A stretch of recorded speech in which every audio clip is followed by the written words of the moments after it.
Hello everyone, कैसे आप सब। आप सबका अपने चैनल में स्वागत है। आज मैं आपको एक कहानी सुनाने जा रहा हूँ जिसका टाइटल है दो सिर वाला जुलाहा। यह कहानी पंचतंत्र की कहानियों में से ली गई है जिसके लेखक है पंडित विष्णु प्रसाद शर्मा। तो चलिए शुरू करते हैं। एक बार मंत्रक नाम के जुलाहे के सब उपकरण जो कपड़ा बुनने के काम आते थे टूट गए। उपकरणों को फिर बनाने के लिए लकड़ी की जरूरत थी। लकड़ी काटने की कुल्हाड़ी लेकर वह समुद्र तट पर स्थित वन की ओर चल दिया।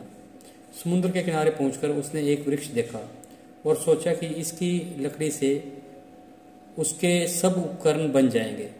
यह सोचकर वृक्ष के तने में वह कुल्हाड़ी मारने को ही था कि वृक्ष की एक शाखा पर बैठे हुए एक देव ने उसे कहा, मैं इस वृक्ष पर आनंद से रहता हूँ और समुद्र की शीतल हवा का आनंद लेता हूँ।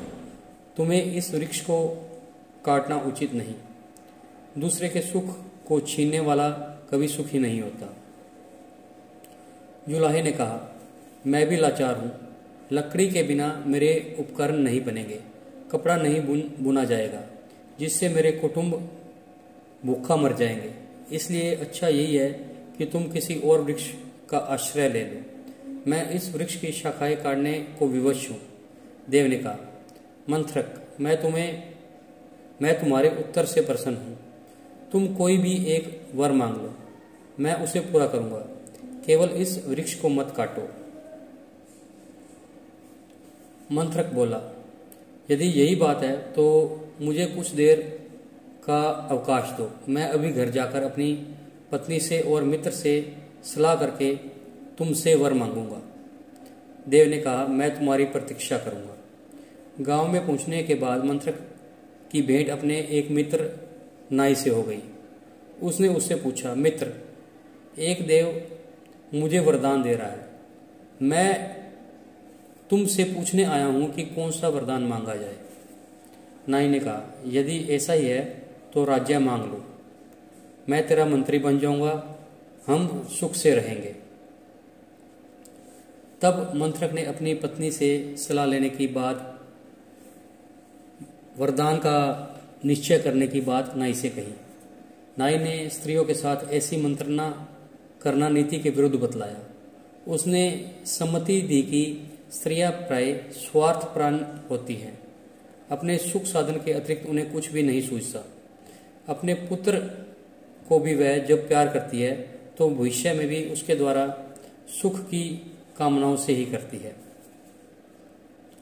मंत्रक ने फिर भी पत्नी से सलाह किए बिना कुछ भी न करने का विचार प्रकट किया। घर पहुंचकर वह पत्नी से बोला, आज मुझे एक देव मिला है। वह एक वरदान देने को उद्यत है।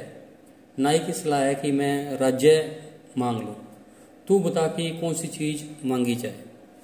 पत्नी ने उत्तर दिया, राज्य शासन का काम बहुत कष्टप्रद है। संधि विग्रह आदि से ही राजा को अवकाश नहीं मिलता। राजमुकुट प्राय कांटों का ताज होता है। ऐसे राज्य से क्या अभिप्राय जो सुख न दे।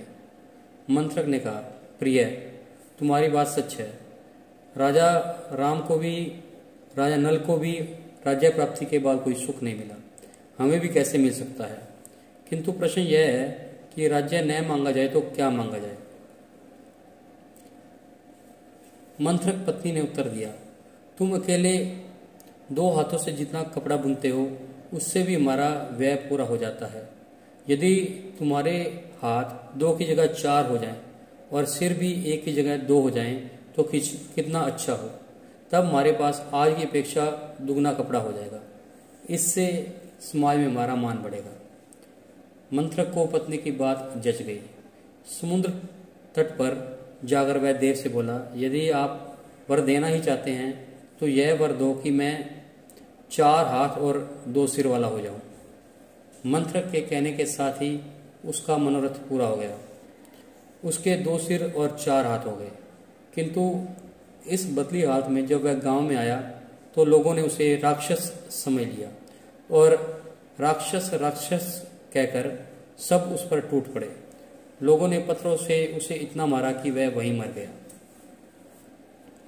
इस कहानी से हमें सीख मिलती है कि मित्र की शिक्षा का हमेशा ध्यान रखें।